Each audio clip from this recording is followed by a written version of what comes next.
Bonjour, bienvenue dans ma bibliothèque. Nous sommes à Montréal le 29 novembre 2014. Mon nom est Bruno Lalonde. Alors, avant de vous entretenir de ma petite soirée d'hier, où j'ai assisté à un lancement, un recueil de textes du poète-éditeur Jean Leduc.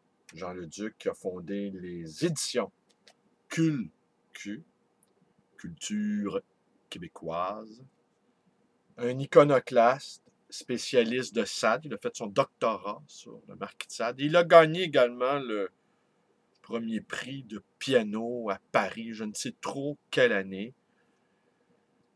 Il s'en est pris à tout le monde dans le milieu littéraire québécois. Aujourd'hui, il est décédé, il y a quelques années, et la dispersion de sa bibliothèque, vendue à l'Hôtel des Encans, par mon distingué confrère François Côté, a fait beaucoup couler d'encre, car il y avait des éditions originales du Marquis de Sade, des décadentistes, Huysmans, Jean Lorrain, entre autres choses. Et c'était une des rares fois où cette vente publique défrayait la manchette des journaux. En tout cas, le journal Le Devoir lui avait consacré un article important et ça avait été, semble-t-il, une vente qui avait beaucoup fonctionné. Alors, les éditions Moult Éditions, ont fabriqué, conçu cet objet qui se présente sous la forme d'un coffret. Et à l'intérieur, on y trouve des fascicules dont les pages couvertures ont été sérigraphiées. Je vous en montre un ici, avec, par exemple.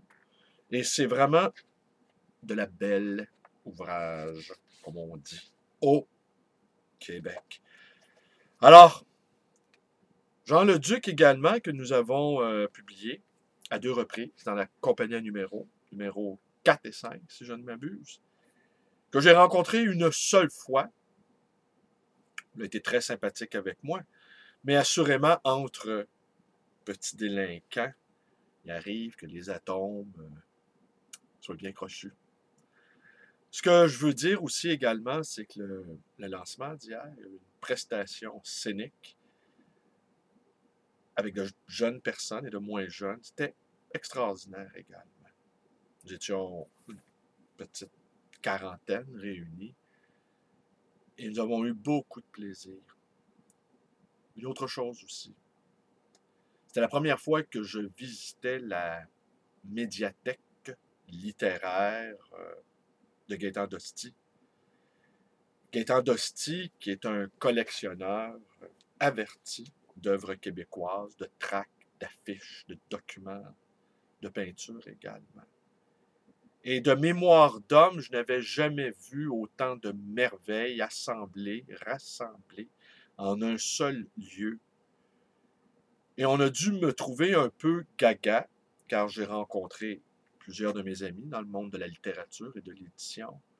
Également de jeunes clients qui fréquentent ma librairie, qui est alors rassemblée. C'est une immense maison située sur la rue de la Montagne, entre Sainte-Catherine et René-Lévesque, le 12-14, si je ne m'abuse. Je vous invite à aller voir ça.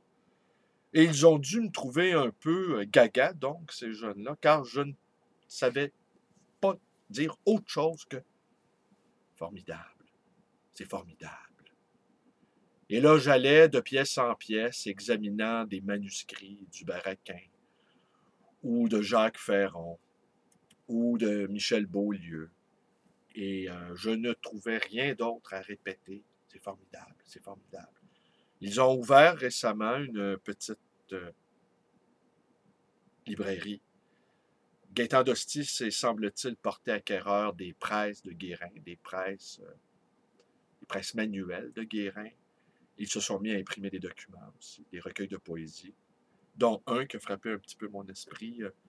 La déprime post-grève est terminée, en référence au printemps 2012. Alors, ces jeunes-là ont dû trouver que, franchement, là, j'étais un peu comme Baudelaire dans les derniers moments de sa vie, Baudelaire frappé d'aphasie, qui ne cessait de répéter « Crée nom de Dieu, crée nom de Dieu ». Eh bien, moi, frappé d'admiration devant tant de merveilles, je n'avais de cesse de répéter formidable, formidable, formidable. Et Gaëtan Dosti, après la petite prestation scénique dont j'ai fait mention, qui était également formidable, eh bien, a fait un petit discours sur Jean le Duc, qui était également formidable. Et j'ai trouvé assez attachant qu'un homme de 71 ans se soit livré avec, depuis toute sa vie, hein, j'ai cru comprendre qu'il avait commencé sa collection à l'âge de 9 ans, et que toute sa vie, il avait eu de cesse de ramasser, de glaner, de trouver, de rapailler des, des œuvres, des pièces qui, sans son inlassable curiosité, auraient peut-être sombré dans l'oubli. Et mon ami Julien, qui m'a servi de guide dans cette maison patrimoniale également, une maison formidable avec des boiseries, des murs lambrissés, eh bien, lorsque je me suis arrêté, stupéfait d'admiration, devant une photo en noir et blanc où on voyait le vieux poète Alfred Desrochers, père de Clémence Desrochers, et le jeune Gaëtan Dosti. Et semble-t-il, selon les propos que m'a rapporté Julien, eh bien, ce que lui aurait dit Alfred Desrochers, vous les jeunes, c'est important que vous conserviez tout ça.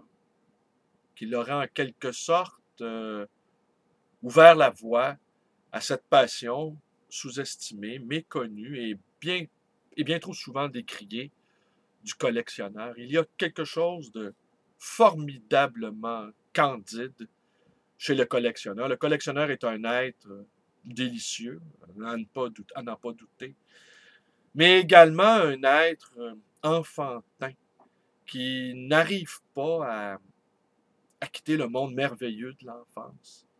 Et hier, j'ai été comme un enfant. J'étais tellement émerveillé que toute trace d'envie, de jalousie m'avait disparu, en fait. J'étais juste totalement heureux de voir ça. Et totalement heureux également de voir tous ces jeunes, très jeunes, nourrir une grande passion pour le livre, la littérature, la poésie, la littérature québécoise. Parce que c'est une maison consacrée à la littérature québécoise. De les voir, ces jeunes-là, enthousiastes, poursuivre la route ouverte par Alfred Desrochers, Gaëtan Dosti, et moi-même, les voir s'engager dans ce chemin qui rend heureux, au fond. Et les gens qui se livrent comme ça à des passions si ingénues, eh bien, pendant ce temps-là, ne font de mal à personne. Les êtres candides. Alors, c'était touchant de voir Gaëtan Dosti, que je connais pas, que je connais à peine, le voir au milieu de tant de beauté. Formidable, vous dis-je. Formidable.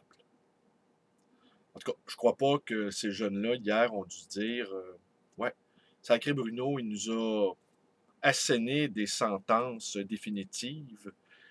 Il nous a éblouis par son franc-parler ou par son sens de l'à-propos. Cré nom de Dieu. Formidable.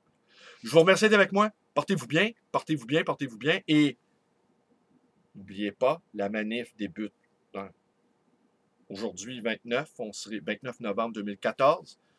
On se réunit devant la place du Wonderful Country, Canada, le Canada. On se réunit donc à compter de midi. La marche se met en branle. René Lévesque, coin Peel. Je vais retrouver beaucoup de mes amis. Beaucoup de mes amis du printemps 2012. Je note avec un léger dépit que j'ai perdu quelques amis au printemps 2012. Des gens qui jugeaient le mouvement étudiant de haut.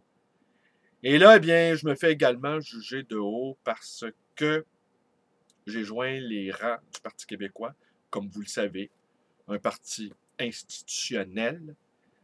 Mais pour quelqu'un qui provient de l'underclass, comme moi, il arrive qu'on ait envie de sortir de son souterrain. Il arrive également qu'on ait envie d'exister autrement que dans la marginalité, même si je suis une institution, une formidable institution. Et j'étais très ému la première fois où je suis allé à la permanence du Parti québécois avec la photo de René Lévesque, cet homme qui nous a donné tant, tant, tant à rêver. Et maintenant, ben, il faut sortir les libéraux. Il faut les empêcher de commettre le saccage qu'ils ont en tête. Moi, je prétends qu'ils ne savent pas ce qu'ils font. Je n'y vois pas là de complot ourdi par des gens très intelligents. J'y vois là plutôt l'exercice de la brute qui juge que l'exercice de la brutalité, au fond, est le véritable pouvoir. Je n'achète pas cette idée-là. Go, go, go, Crazy Brocoli. Formidable.